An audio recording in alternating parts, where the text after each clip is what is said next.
camera speeds. Just getting back to Good Times for a moment. You covered some really heavy topics on the show. Talk about using comedy to deal with things like the lady who had to eat dog food or gang Norman Lear violence or was a guy who we covered every major subject except for AIDS, which was not an issue at that time. Anything to do with racism, anything to do with reverse racism. We did with Ralph a couple of, whatever, Black Jesus. We did VD, Jay Leno, which I put him on the show. Thank you. Anything senior citizens eating dog food, senior citizens not having a place to live. Then in the comedic sense, senior citizens making love, having a sex life, which John and Esther went berserk about on, not in real life, but on the show, he had them play that out. And that's Norman. Norman will never be a Happy Days type of guy. He will never be a Gary Marshall type of guy. That's not what he does. He is a guy that loves issues, and he likes both sides of every issue played out. And you saw that in every show, All in the Family. Maude, which is his favorite show, and he will let you know. B. Arthur is his favorite actress, and he'll let you know. But he will tell you that when she did, what was it, a two-parter or a three-parter on the couch? right. It's just like A monologue, just her talking to her therapist. Oh, I think, quite honestly, normally I think had an orgasm during that show. That's just Norman. He loves that, man. And so our show definitely took the flavor of that. That's really what and even now, One Day at a Time, which is on now Netflix, and with Rita Moreno with an all Hispanic family. Issues. It's always issues with Norman. He will never just do, hey, we're just being funny here. We're just being wacky and zany. Norman is not a zany guy, and he's not a soft comedy guy. Mary Tyler Moore just died. He would never do a show like that, even though he appreciated a show like that. Too soft. It's just not, they tackle no issues, and it's very soft. And he liked the show, don't get me wrong, but not for him. That's just the way he is. Were you typecast? Do you think ultimately JJ hurt your career or helped it? I think it's a mixed bag, without a doubt. As an actor, and I never was an actor, some people can get through it. The reality of my life is I'm always going to be JJ, and you better just get over it. That's just the way it goes. People don't look at me as a talented guy. They look at me as a JJ guy.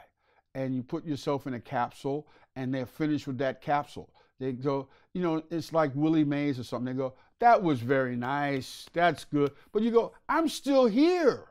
I'm still creative. I'm writing. I'm working. I'm doing, not big comedy shows, 50 people, but those people, and that's one of my biggest happinesses in the world. When I do a show in front of people, and it could be 50 people if it's my draw, if I work in front of other people, but there's always people who come up and go, I hadn't really planned on coming to see this show, but these people dragged me to see it. You're much better than what I thought you would be. That, to me, is my most tremendous compliment that people can ever say. And I know that when I die, the saying is going to happen. There's going to be some newscasters sit there and they go, who died today? What happened? Jimmie J.J. Walker. Guy said Dynamite? Oh, I always liked that show. And used to wear that little hat. That was great. Hey, we'll be right back after this. And that's what it's going to be. That's it. And you're never going to be doing that Oscar-winning role. It's never going to happen for you. My thing is, and I say this all the time, I think I should be on a sitcom now, but not as a star, as a third or fourth person. And a role like what Garrett Morris has got on Two Broke Girls, I would love that. And I would think if producers were smart, they would go, here's a guy that people know. We could get him on shows. He's not going to have a major part. It won't hurt us. Let's throw him in there. That's it. That's Right. what I would think. Was it difficult for you to come to terms with this, or was it just something you always understood?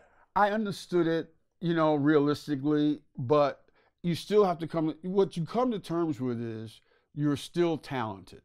It doesn't mean that you're not talented because people go, a perfect example. I did the movie Airplane, okay?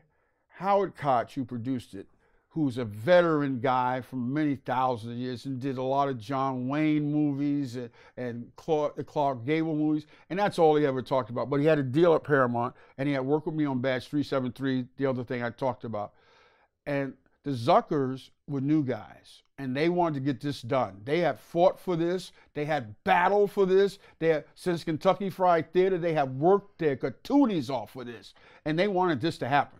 And they wrote a great movie. There's no doubt about it. So I see Howard Koch driving down Sunset. He pulls over. He says, hey, you know, I started you. I did the whole thing. He says, I'm doing this movie for Paramount called Airplane. I don't know what it's about. I said, it's called Airplane, Howard. So let's take a wild shot. You know, maybe it's about an airplane. But anyway, so he says, I'm going to put you in the movie. He says, I'm doing the Academy Awards, but then I'm going to call you to do the movie. So then I thought, this guy's full of shit, you know, whatever. And he called. And I was on the movie. And if you listen to the Zuckers talk, even to this day, they said that little window washing part that I did, they said the last person in the world we wanted was Jimmie J.J. Walker. He said, that's just not what we wanted for that role. We wanted to play it as straight as possible. And we didn't want any guy coming out to people go, hey, there's Dynamite. Hey, there's the guy. And the people, you know, whatever. And then I knew, because I didn't hurt the movie. The movie did well. It rolled on. But to this day, they go, you know, whatever. Now, I went to see the Zuckers for the Naked Gun things. And it's going to sound strange. I wanted the O.J. Simpson part because my friend Robert Wall was a writer on the show. And he said, man, this is one of the funniest stuff in the world. He says, don't tell anybody. I can tell now because it's like 30 years later. He says, don't tell anybody, but take a look at it. And I said, Robert, this is some of the funniest shit I've ever seen. I got to be in on it, man. He said, you should get up for it. And the look on the casting person, and it's like, I never auditioned for anything. I didn't audition for that. I just went in and talked.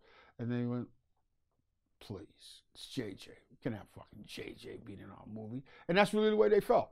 And it's nothing personal. It's just, no, out of the question. So I realized that now. So whenever I get a role on anything, you know, I just did a movie with Robert De Niro called The Comedian. I really appreciate it because somebody said, hey, you know, Jimmie Walker's funny. I'm not going in to do Othello. You know, I'm going in to be funny. You know, and I just want a couple of lines here and then. I want to be on the show. I make no bones about it. I've always said I want to be on the show, just like a little 3-year run, and I'm done. That's it. And I know that nobody's, you know, this is the thing I always say to people. This business, there's things you need. You go, well, what do you need? Here's what you need in this business to have a chance to be successful. You need friends. And lots of them, because they're going to put you in their stuff. You need to be in the right place at the right time to get lucky to do that. You need an organization in terms of management, accountants, all that stuff you hate, you need.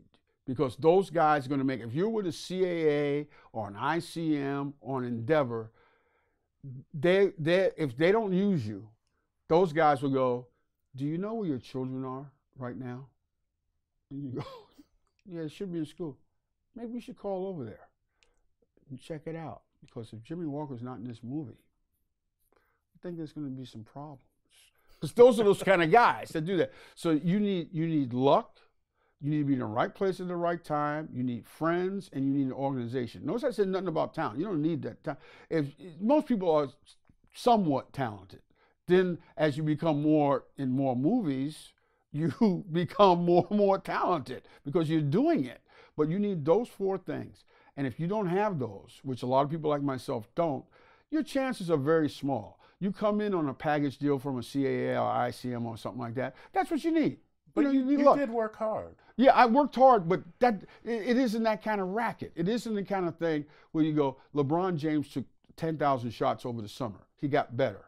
You can do 10,000 shows. That doesn't mean that you're not good. It just means that those people go, no, we got this new guy.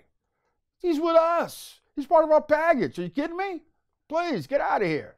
Well, there was something you said that kind of touched me, and I know you had your problems with Esther Roll, but she was talking to a group of kids or something, and they asked about JJ, and she said, don't emulate JJ, but she said, emulate Jimmie Walker, who's Right. a young man who works very hard, and I thought that was an awesome thing to say. My thing is, my career has been like this. I know what to do, but I can't get it done. In terms of, I know that when I got a show, I said, I'm not good enough to do by myself in terms of writing stand-up. So I hired a bunch of writers. And all my writers are doing great. Jay Leno, David Letterman, Louis Anderson, Byron Allen. I hired a bunch of guys because I said, I'm not good enough by myself. I knew you had to do that. But my thing is, I've been like on a pole and just slipping down. The more I do, the further down I go. And that's just the reality. I can't kid myself. It doesn't mean that I'm not good. You just have to deal with the fact you're going down. You're never going to be that respected Dave Chappelle, Chris Rock guy. You're always going to be a guy that go, is he doing stand-up still? What? It's that kind of thing like that. Well, and I understand that. It doesn't, it's good from a standpoint of where people, like I work in Atlantic City or Vegas, and people come up and they go, man, I call it the piano man thing from Billy Joel. What's a guy like you doing here? You're great. So that's the way it is. And that's just my career. That's it. I'm sure you know that people like me who grew up with good times don't feel that way about you. We hold you in very high regard, so just know that. My thing has always been this, and it's just going to sound terrible again. The people, they don't matter. My opinion doesn't matter. The people's opinion does not matter. It matters when a guy from Sony or Warner Brothers or any of those people go, get me accounting, get me those guys. We're doing a deal with Jimmie Walker. That's who matters. And those 200 people that they are, that's who matters. The guys from Netflix go, get me accounting. I'm signing a deal with Jimmie Walker. It doesn't matter if 10,000 people went out and go, we love this guy. This guy's like an Eric Estrada, like a Mr. T. People know who they are. They love them. If they walked around, people go crazy. They're never going to work again. It's over. It doesn't mean that they weren't good at their time. It's the same thing with Jimmie Walker. It doesn't mean you're not good. It just means, some people avoided it. Robin Williams, Billy Crystal. Those are two of the biggest ones that got through. But again, very strong management. They were the Rollins and Jaffe and those kind of guys like that, and Bernie Brillstein, and that really helps. If you don't have that, you're going to be in trouble. I mean, I would tell that to any young kid. Get yourself some strong management, and people, because strong management will kill for you, and they will make you as much money as humanly possible. So it doesn't, but continue getting good. There's people that are not that good, but they have strong management. And this is the thing in comedy. I always say this.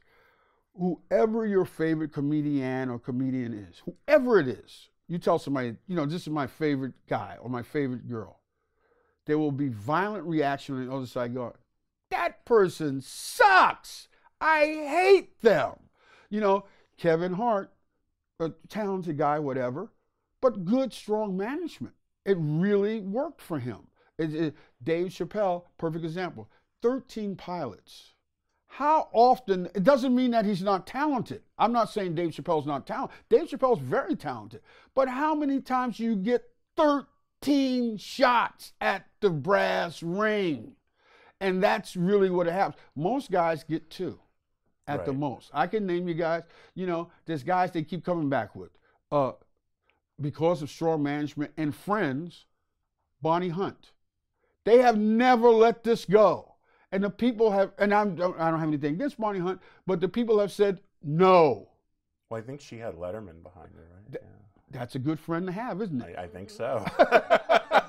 Let me ask you, do you have you were on the Love Boat a few times. Any memories about that? Or what Damon that Wilson like? was the guy that I remember the most from that show. And Damon Wilson, he's humble now, but he wasn't humble then. Right. And Damon Wilson went, And, you know, you have changes, you know, like now I have this on because of circumstances, but whatever. He would have to change outfits after every scene. But he wouldn't bring the outfits in. He'd have to go home and get a new outfit and bring his tailor back to fit it on the set. So you had to do a scene, do 2 other scenes while he went home, then come back to him. And it was just mad. You just go, what is happening here? I mean, because Love Boat is the kind of thing, they shot that baby fast. I mean, did you film on a ship or was it in a soundstage? It was on a soundstage, but if you became one of their favorites, you got to go. You got to go on the ship, and I got to go one time. Oh, cool.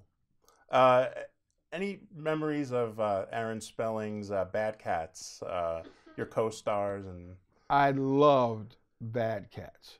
Now, the one person who everybody's talking about, of course, it's Michelle Pfeiffer. Mm-hmm. She was on the show, and she was like 18, 19 years old. And it's before she did Grease or anything else. And she was on the show, and you listen to her talking, you go, the hell is she talking? So she would say, this is going to be great. We're going to be a hit show. I'm going to get a house in Malibu, and then it's going to be fun. I'll be able to go to all the Hollywood parties. And you go, who is this? What are you talking about? And she would just always be, it's going to be great fun. It's going to be unbelievable. And I'll be able to do TV shows. I can be a guest on the Johnny Carson show, and I'll be on, and you just go, shut up. So you didn't notice any specific star quality at the time? She was too young. Okay. She was too young. She was much, much too young. So it was that kind of thing like that. Can you just briefly, because I love the show, talk about what a week on Match Game was like? Week on Match Game was the most funnest thing you could ever do in your life. It's a show that you will never have again, that kind of show, because the networks will never allow a show with total people that were totally unknown, like a Brett Summer, Charles Nelson Riley, who had just been, you know, he's a player on shows, but he was not a star or anything like that, to be regulars on the show. And I would sit up top, right? And Brett would be bitching about everything. She was so upset. She was married to Jack Klugman. Right. Yeah. And she'd say, which she mentioned every show. But you know, the interesting thing about that, she'd say, you know, I was such a good actress. I was on Broadway, and then I did a lot of off-Broadway. I could have done Broadway, but Jack didn't want me to work. And son of a bitch, I was a great actress. I never got a chance to do anything. Then I had my kids, and I love my kids, but shit, I can't do anything else. And then down below was Richard Dawson, who would go, you know, I'm trained, man. I'm a trained actor. So, and then we would have such fun. Joyce Bulifant would be there. Nobody major on the show, and we'd be talking so much that the game is over here. The game's being played, but we're talking like this. And then he'd say, and Brett, and you look, what? Oh, yes. Well, we're on the show. Sorry. And we would, and then the funny thing about it is we tape them all in one day. Okay, so you tape them all like on Saturday, and then so you have a whole week tape, and then the next day they would tape all 5 shows on a Sunday. But after the second show, everybody would go eat.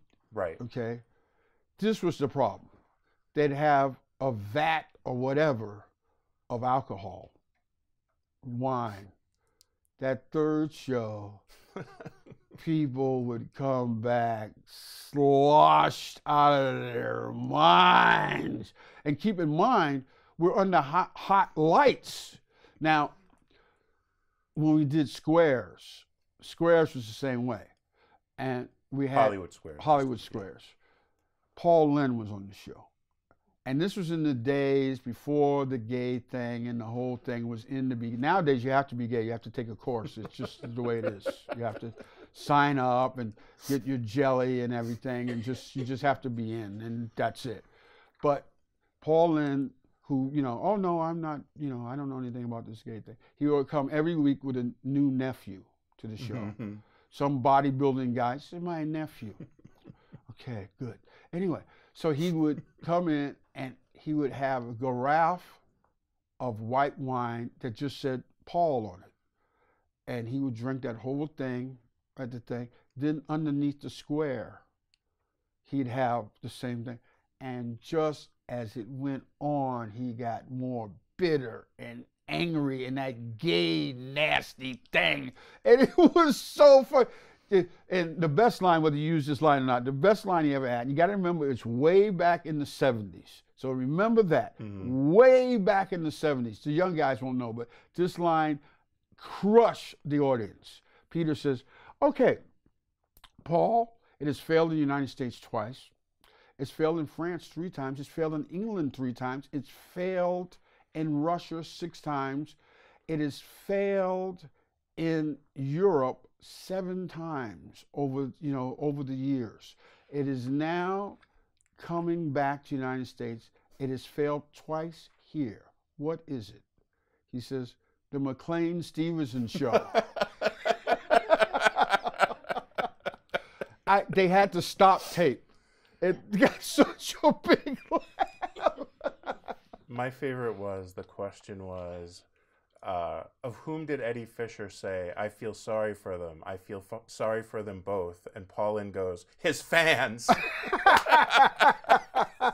I was on that show with Debbie Reynolds, and she was such an up person. Oh, great. That's great to hear. But when it came to Eddie Fisher, no.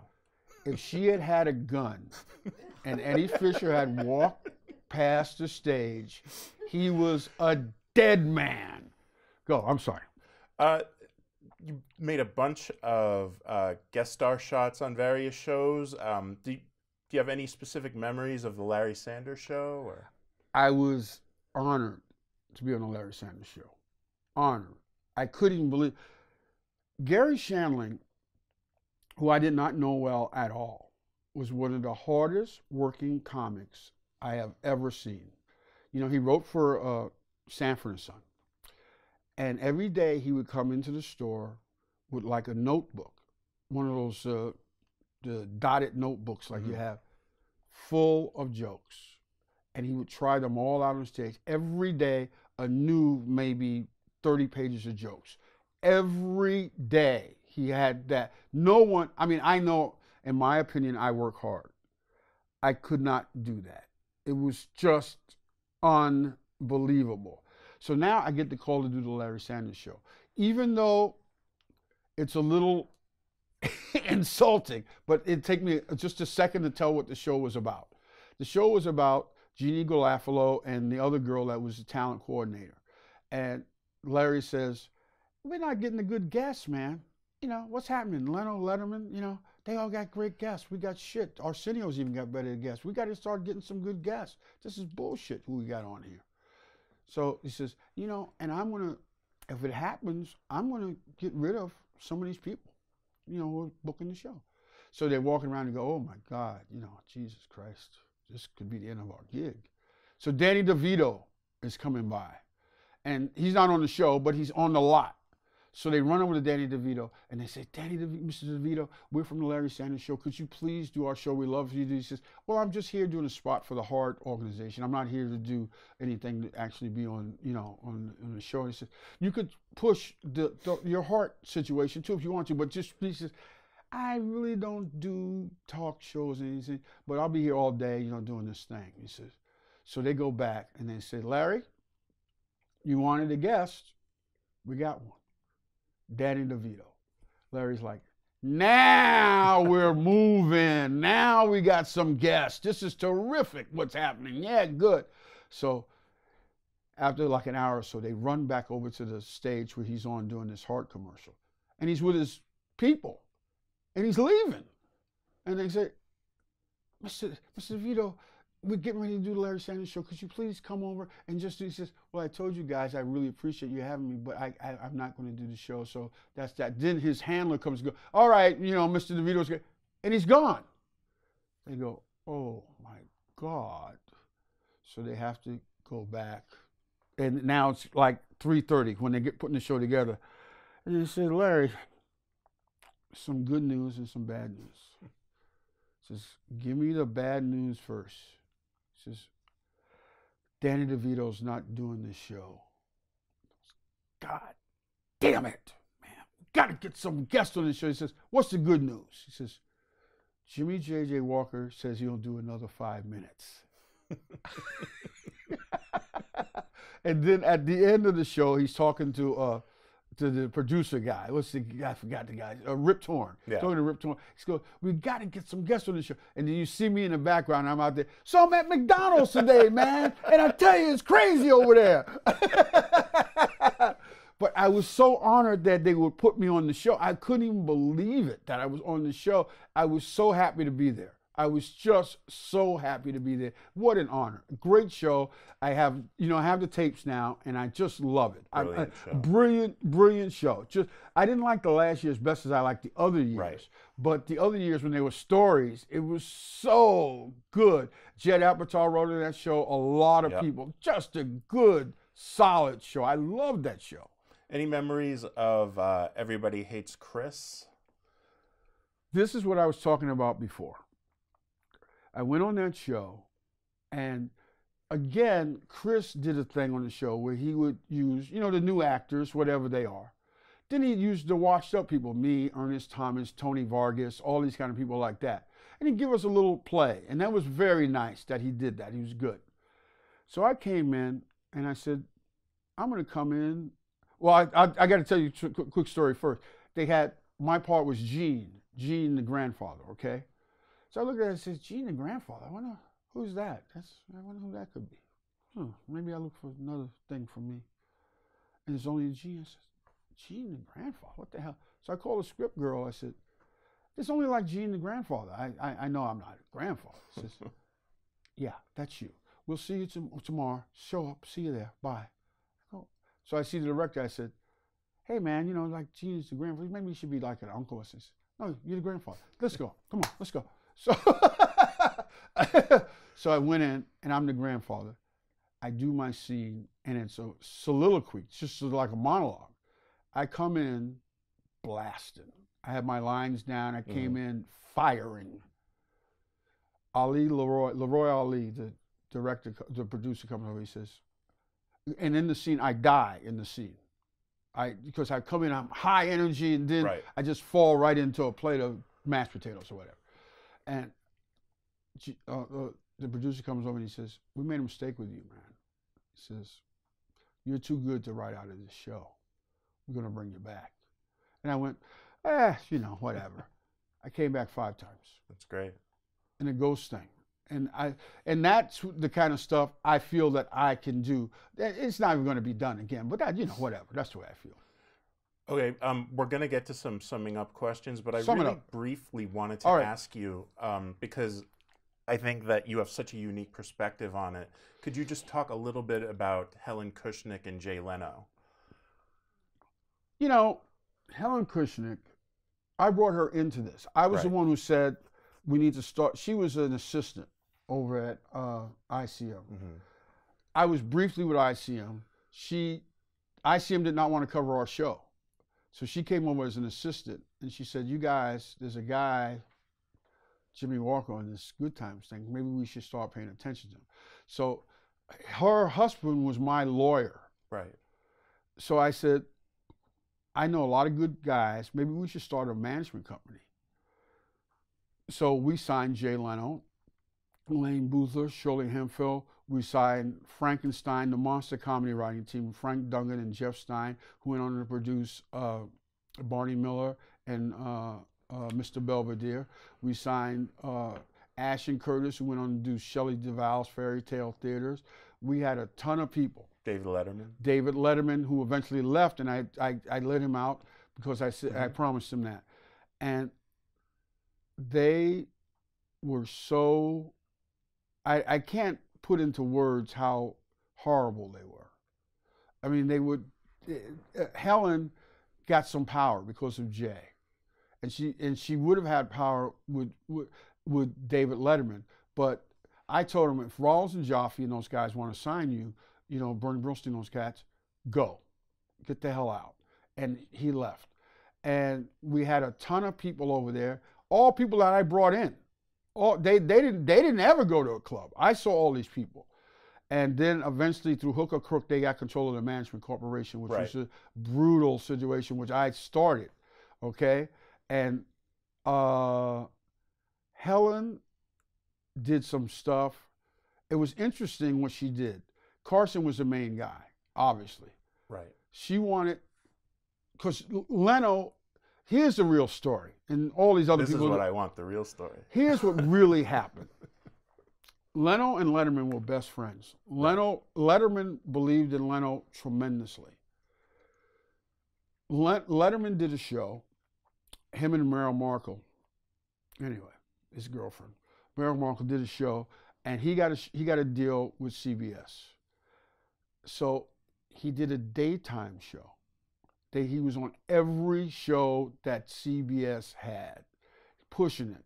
That's when they came up, because Ashton Curtis, who were with me, who went with him on the show, came up with the top 10 list. Right. Merrill Markle and Ashton Curtis came up with that. They did the daytime show, and they worked their asses off. It was 16 hours a day. They did everything.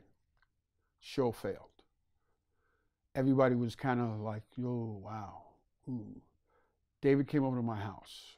He said, my life is over. We have worked on this show so hard. We put so much effort into this, and we're not going to get there. And I don't see any way for me to continue. Nobody's going to want to hire me, whatever. I said, David, you're too good not to be hired. You will be back on the show again. You'll be fabulous. He left. I called Jay Leno. I said, David Letterman is done. I said, they have worked their asses off. CBS has put a lot of money into this. This will never happen. So anyway, David did get a show on NBC. Mm-hmm. He was such close friends with Leno. Leno was a road comic in those days. He said, Jay, I want you on my show every week, every time you can get away. So if Jay was doing a gig, say in Roanoke, Virginia, he would fly Jay through, at that time, GE, fly him to Roanoke, right, then fly him the next 2 days to New York to do his show as the, What's My Beef, or the Angry Guy, whatever the thing was. And they had an amazing rapport on the air. Right. They were great together. So he would fly him back and forth. Right. Jay could not do the Tonight Show, okay? Not to say he wasn't funny. Johnny just didn't like him, whatever the story was. So he did not do the Tonight Show. He was pissed. He'll lie now and say, yeah, I wasn't ready. He's full of shit. He would bitch about it every day. Every day I heard about this. And he would have his green suit on, you know, whatever. You know, when he finally did the show. And he did fine, but Carson just didn't like him. So, okay, we smash cut to Joni Rivers. Joni Rivers is doing the Monday nights fill-in for Carson, killing, doing great. Permanent guest host. Permanent guest host is the official name. Chris Albrecht and those guys take over at Fox. They say, we can't win, but we need a presence in late night. They said, well, we got to get a host. Who's going to be the host? They said, well, Joni Rivers is the host. You know, we can use her. They go to Joni and Edgar, and they say, I want you to be the host. She says, oh, boy, I better go to Carson and ask him. She goes to Carson. Can't get a hold of Carson. Nobody ever talks to Carson. Doesn't work that way. Right. No one. It's like when you try to talk to Carson, it's like, well, there's a guy who knows the driver of Carson that has a friend that knows him, that knows another girl that used to go out with Carson that's a bartender at a place that he used to know. Maybe we can get through him through that way. Pass him a note. So it was like, wow, okay. So they get Carson finally, and they say, Joni's had us a chance to do this show for Fox. She wants to know if she has your approval. And Johnny says, do what you think is right. That's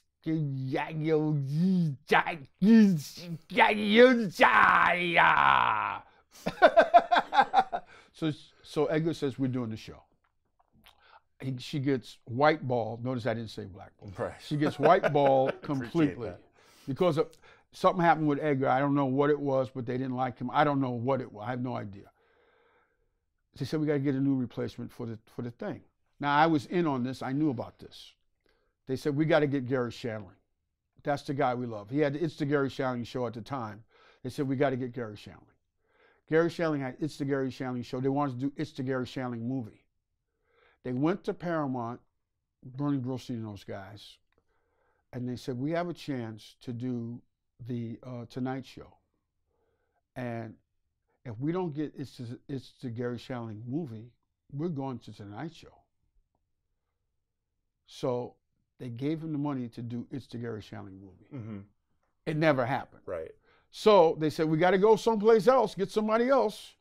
So the next person, and people don't realize this, now he's a big star now, Pat Sajak. Wow. Pat Sajak was the weatherman, O&O out here. Nice looking guy, blonde, whatever, Nebraska. Hey, remind you of anything? Guy from Nebraska, kind of a comedian. Hello. So they said, all right. So Pat Sajak says, well, I'm a comedian. They said, yeah, we got that. Says, I want to do my own show. So he went to CBS. Right. And said, I got a chance to host, be the guy on the Monday nights. If you give me a show, I won't do that show. He got the show. David Letterman jumps in and says, hey, how about Jay Leno? Johnny Carson said, absolutely, positively out of the question. He stinks. I hate him. I don't like his looks. Get the hell out of here. So they're futzing around, trying to get a host. They're bringing in people. David Letterman flies out to the left coast because he's not a left coast guy. Flies out to the coast, goes to the mansion at the beach, kisses the ring, says, please give Jay Leno a shot. They brought Jay Leno on. Jay's a great comic. Jay's very good. Very, very good. He did very well. They were mulling it over. David Letterman flies out again and says, you saw what he can do. Please give him a shot. He gets the show. Helen's managing Jay at the time. Jay is euphoric because you'll hear Jay say this all the time. It's the best job in the world. Do joke, get money, get checked, this and that. So he had been doing Letterman 3 times a month, flying back. So Dave calls Jay and says, hey, man, congratulations. I'm glad you got that spot. Says, you should fly out and announce it on our show that you're going to be the host the next Monday. So they say, okay. Helen says, fuck David Letterman. We're bigger than him. We don't need that shit. You don't fly out and do anything. If anything, he's lucky that we'll even do a hookup to let him be on your show. Now, here's where the kick-ass comes. The Today Show on Friday of that Monday, they fly Jay Leno out to 30 Rock to announce that he's doing the show. He's in the same building as David Letterman. David is not pissed. He's hurt. Mm. Comes back, he does the show, et cetera, et cetera, et cetera. Now, as we go on, Helen, and this is one of these strange things, says, Jay, you should be the host full time. Carson's reign is over. That's not a thing at that time you say out loud, because Carson had that kind of power. It's the king. Helen starts planting stories in the LA Times. Arsenio is beating Carson. Leno, and I was a part of this, starts booking music because Johnny didn't believe in music. He believed, not to say they didn't, he believed in Pete Fountain, he believed in Joe Williams, he believed in Tony Bennett. Right. People were telling him, Johnny, I know you believe in these guys. They're very good. There's no doubt about it. Pete Fountain's great. Buddy Rich is a fabulous. This guy's great. But there's a guy named Prince out here right now, and he's only selling like maybe 75 million albums. Maybe we should bring this guy on and let him do his thing. They went, no, fuck him. So Jay started booking them. Arsenio started booking them. The demos went younger. They got all those people, the Kenny Chesneys, these kind of guys. They got Madonna. They got all these people. And Johnny says, fuck that. I got Pete Fountain, asshole. All right. So Helen started planting these stories in the LA Times. Johnny says, who the fuck is saying this? And everybody was like, Johnny, please, not me. And planting those stories is like going to, in 1938, to a Hitler speech. You're going, who the fuck is this Hitler guy? He sucks. And the next day you go, what happened to Rick? I haven't seen him in a while.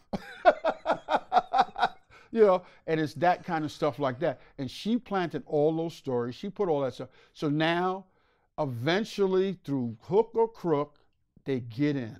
Right. He felt pushed out by those stories. He was pushed out. He was pushed out. Right. He was pushed out by those stories of younger. So now, here we are. Johnny Carson's out. Jay Leno's in. Helen comes in, and she just is a horror. Just everyone hates her. And was she that way when you knew her? I will say this. Or did she get worse over time? You know, they did the thing with Kathy Bates. Yeah, the Late Shift. The Late movie, Shift. Yeah. That Kathy Bates, the way they played that was mild compared to what Helen was. Wow. And my line has always been, and you can use it if you want, I said, you know, unfortunately, you know, Helen had breast cancer and they had to give her a mastectomy. It was all right because she still had her dick. She was rough, very, very rough. And the key to the whole thing is she became so rough, the network wanted to fire her, okay? And she said, all right, you can fire me, but I'm taking Jay Leno with me. And Jay says, not so fast. Because Jay loved that job. Right. I mean, it's a great job. And he was there for 22 years or whatever the hell he did there. And that's when things started turning terrible. And that's when him and Dave started having fights and the whole deal like that. But Dave loved, and it's the only guy that Dave doesn't like now. And for Dave not to like you, you really got to go a long way because he's either indifferent or doesn't care. Were you in contact with either Leno or Kushnick during this whole time? I was more in contact with Helen at that time, but she was cursing me out, calling me an asshole, this and that and that. And I really was, because Dave was unique. He was doing different stuff. Eventually he became like a regular talk show, but he was using people like his friends, like George Miller and Jeff Altman and stuff like that. So he wasn't doing that Tonight Show clean image, that staunchy thing. He was doing different stuff. He had Larry Bud Melman, crazy stuff, you know. So it was just a different thing. So they had just, it doesn't come from Jay. It comes from Dave. Dave is really not happy with what Jay did. And I think the way Jay handles it, and Jay tries to be this, oh gee, you know, we're all just hanging out and we're doing some jokes, and that's all it is. It's just we're all friends. Yeah, everybody's just friends here. What's this? No, Jay. No, it's not that way, Putty. It's not that way at all, pal. And there's, in the comedy community, lots of disrespect for Jay. And I don't think he gives a fuck because he's sitting there with over $1 billion. So why do I care? I appreciate your perspective on that story. I think it's unique. Well, some summing up questions. What do you love about doing stand-up? What is it? Just the audience. The audience, just if you hurt somebody with a big joke or a two-pronger joke, and you know you got a big laugh at that joke, and you go, that's not even a real joke. Wait till you hear this, assholes. And that's the thing. You love that part of it. And then you love it if the people are really into you. The people really, when you first come on and go, and he's done this, that, whatever, and here he is, Jimmie J. And the people are like, we love this guy, man. And I don't mind a crowd, but you have to take them over either. That doesn't bother me. But when people really like you, and it almost sounds like a Sally Fields thing, but it's really the truth. When people like you, you go, God, that's so, it makes you want to work harder. You go, God, I hope it's good because they liked me. This is a can of worms, so we'll just be real brief about it. Could you just talk a little bit about being a conservative in Hollywood, and has it been difficult for you, and has it harmed you in any way? Or? I don't think it harms me. I think because my status is so low, if I was a big star like Denzel Washington or Kevin Hart or something like that, I think it would hurt me. The people really, really now hate it. This is such, keep in mind, comedy is a left-wing business. You know, Dennis Miller does some right-wing stuff, but for the most part, every comic is doing left-wing stuff, and almost every comic, you know, I do Trump stuff too, but you can't get up and go, how did this cocksucker Trump get to be president, and then start doing jokes? because people, you've already turned them off. 50%. Yeah, you can't do that. So I think that, yeah, it's not a good thing. I used to say it was all right, but they really now it reminds me of another era, which is the Vietnam era. The Vietnam era was totally out to be for Vietnam. And I don't know, people, what Donald Trump is doing is showing you how the sausage is made. And people don't want to see the sausage. It's ugly, man. It's very, very ugly. And it's the way he ran his business. You're going to have to run people over, and it's going to be nasty. And people don't want to see that. And the reality of it all, out of any prez that's around, and I'm just taking a brief time, he's done what he says he's going to do. You may not like what he says he's going to do, but at least he's done it. While everybody else is going, well, I don't want to offend anybody. Fuck that. I'm offending everybody. I'm doing it. Anything else? How do you think the industry has changed since you started, the television industry? The television industry has changed in terms of language. There's amazing amount of language on cable. I mean, it's unbelievable. I talked about it earlier. The segregation of comedy is absolutely amazing. There's it used to be Mel Brooks. I'm going to give him credit. Comedy is comedy. Funny is funny. No longer. No longer. Cat Williams funny is much different than Jim Gaffigan funny. Just a different deal now. And I think that it is, I said it before, it's divided our country. It's made us much less tolerant of each other. I think that it's not a kind of war where people are looking for that kind of Dylan Roof war where people are shooting each other. It's a Cold War where people really, really don't like each other. And I think that it's going to be the ruination of the country, and I think it's coming, and I don't think there's any cure. Along with social media has added to this, and I know it sounds strange because I'm doing an interview now. Social media gives everybody a voice. Maybe everybody doesn't need a voice. Maybe we need to take away some of these voices. There's too many voices. Everybody has a blog of this, and I know you can't do it, you can't stop it. It's bigger than us now, and it's a snowball rolling downhill, and people bitch about everything, and just stop it, but it won't stop. And I think it's going to be much worse, and I think it's going to be more hatred as we go along, and I see it as the ruination of America. Other than that, things are good. Yeah, I mean, on that, I agree with you. Do you have any final words about your mentor and friend, David Brenner? I love David Brenner. For me, David Brenner was the best thing that ever happened to me. He was the greatest guy in the whole world. I visit his grave every time I'm in Philadelphia. For me, but everybody has their own David Brenner. Right. That's the thing. Everybody has their own guy. I listen to Judd Apatow. Gary Shandling was his David Brenner. Everybody has their guy. And there's people who think David Brenner sucks. And maybe I'm not as big a fan as him as a comedian, but as a person, he was nothing but nuts to me, man. We touched on a little bit of this before, but what advice would you give to an aspiring comedic actor or stand-up comedian? I think I said it. Yeah. I think good management. Good management is really important. You need a lot of friends. And a perfect example, I use this line all the time. Rob Schneider said, "If it wasn't for Adam Sandler, I would not have a career." And you need a friend that will say, because when you go into a room and pitch people and pitch ideas and pitch writers or whatever, the first initial thought on anybody is going to be absolutely not fuck him.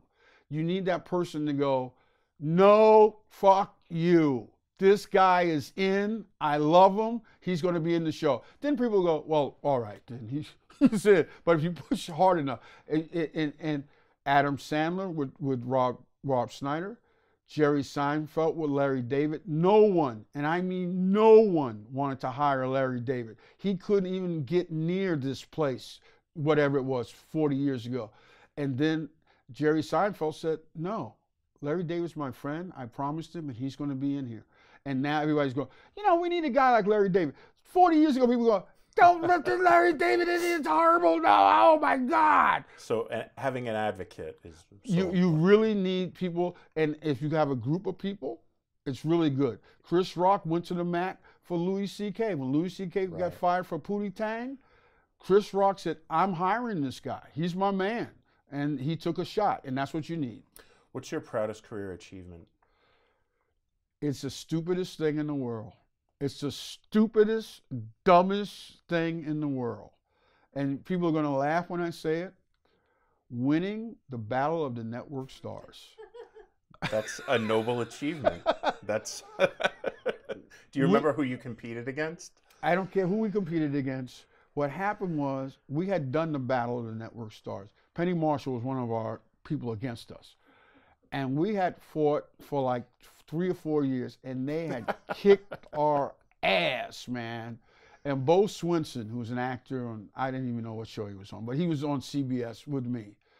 And he said, we're not going to lose this, man. We are going to win this.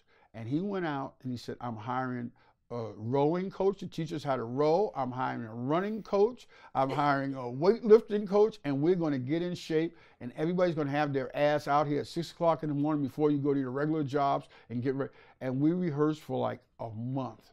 And when the battle came, we kicked everyone asses. We knew how to row. We knew how to play baskets. We knew everything. And I went, man, we worked for this one. That's amazing. I'm going to look for that on YouTube. I'm curious. We won it, and because Penny Marshall, because it would be matchups, and Penny Marshall would go up against Valerie Bertinelli, and Valerie Bertinelli was a girl. Penny Marshall was a mocker. She was tough, right? And she kicked Valerie Bertinelli's ass every time. And I go, damn it, we got to win this thing, man. And then you had Linda Carter, who was Wonder Woman, who was in great swim shape, along with Farrah Fawcett, who was in great swim shape, and we could never beat them. And finally, we learned how to swim, and we learned how to do it, and that was my proudest moment. I know it sounds strange. People go, hey, you won the thing for the good times, and you won the... No. Well, I can tell you I've seen over 100 of these interviews, and I think that's the best answer to that question you've ever had. And on the flip side, how about any regrets? You try not to have regrets. You try, I'm going to stand by this. I've always worked as hard as I can. I continue to work as hard as I can. The results may not be for the masses as big as they could be. And the chances of me being at all successful on any real level are minimal. But at least I know I gave, a full shot at it. That's all you can do. And finally, how would you like to be remembered? I would like to be the guy who is remembered as being the guy who tried hard to be funny all the time. And you succeeded way more often than you didn't. So, Jimmie, thank you so much. We could do another 2 hours, but we're not going to. This was such a pleasure. Thank you so much. Stop it. Thank you. Goodbye.